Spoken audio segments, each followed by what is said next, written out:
In this video, I'm going to share with you the 3 big brands positioning strategies that no one talks about and how you can implement it in your business. So let's start with what is brand positioning. A brand positioning is actually to create a distinctive place in the mind of your target audience. Let's do a test. What will you think of when I ask you to name a sports brand? Nike, Adidas, Puma, or Under Armour, or other brands? Have you wondered why some of you will pick up Nikes and some of you might pick up Adidas or other brands? The reason is simple, because these brands have spent $billions of advertising fee trying to instill the brand in your mind. And once they achieve this, their brand will appear as the top of the mind of their target audience. It means wherever I talk about a product category, a brand will appear in your mind. For example, when I talk about toothpaste, what appear in your mind? How about electric car? How about Japanese car? Or smartphone? What appear in your mind? So this is what it means to become the top of your mind of your target audience. You might think this is really hard to achieve, right?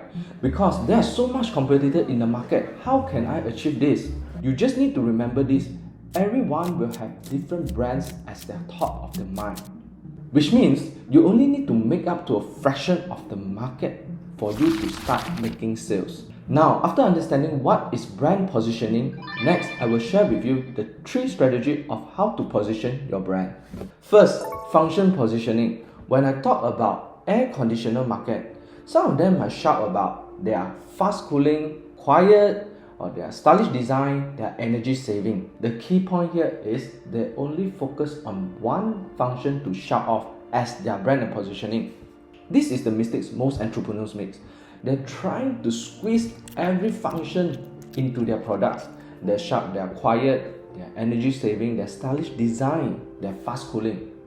The thing is, your target market can't even remember one. Why? Because these days, on average, people are bombarded with 6,000 to 10,000 ads per day. So, if you're not focusing enough, people will not remember your brand. Even big brands, they are also focusing on one function at a time. Head and Shoulder position themselves as the solution for the dandruff control. Rejoice equals to softness. Pantene equals to hair strengthening. The best part is 95% of the ingredients in this shampoo are the same. What difference is the perception of the target audience towards the brand that make the difference. So the key point of function positioning is about focus on one thing. Don't try to squeeze every function in. The less is more. Second, context positioning. So what is context positioning? Everyone is selling coffee. Starbucks, Nescafe, or Luckin Coffee. They are all coffee brands out there. If you haven't heard of Luckin Coffee, it is a listed company on Nasdaq. In 2023, it overtakes Starbucks to become the largest coffee shop chain in China. Let's come back to the main topic. All these brands are actually competing on the same market, which is the coffee market. So why are all of them can become so big? The key here, they are selling in different contexts. Like Nescafe position itself as the instant coffee. It is designed in the context when you have no access of coffee. For example, you are flying on a plane, or you are on a train, or in the middle of night where all of the shops are closed and you would like to have a coffee. Starbucks says, I don't sell coffee. I sell the third place aside of home and office. I'm selling a lifestyle. How about Luckin Coffee? They sells to people who are on the way to their work and want a decent quality coffee that isn't too expensive. They're selling on the context of being on the go. You see, although these brands are selling coffees, but the context of consuming the products are totally different. This is what I call context positioning. Third, emotion positioning. When I talk about diamonds, what will you think of? Love, romance, marriage? Before 1930, this wasn't the case. Diamonds were not perceived as the essential or high desire products. In 1947, De Beers, a global diamond company, launched a marketing campaign called A Diamond is Forever. They're trying to create an emotional connection between diamond and the concept of eternal love. The result, of course, it turned out to be one of the most successful marketing campaign in the history. Nowadays, when you want to propose, what will you buy? A diamond ring. But deep down, let's think about it. Diamond is just like another stone, like ruby, emerald or sapphire.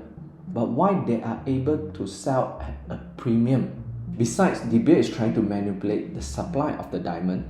The main reason is that diamond is linked to eternal love, a lifetime commitment of a man to a woman. Is this expensive?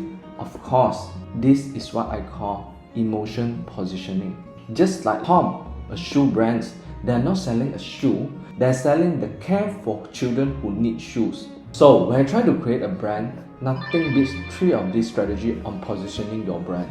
Starting from function positioning. Once you have highlighted the function of this product and nothing else to make you stand out from the market, then you can move to context positioning. And what are the contexts on selling your product? If you have no idea on what context you can position yourself into, then move on to the next one, emotion positioning. So these are the 3 brand positioning strategies that you're able to implement in your business today. If you want to learn more on how to grow your business, click the screen to watch this video, and I will see you in the next one.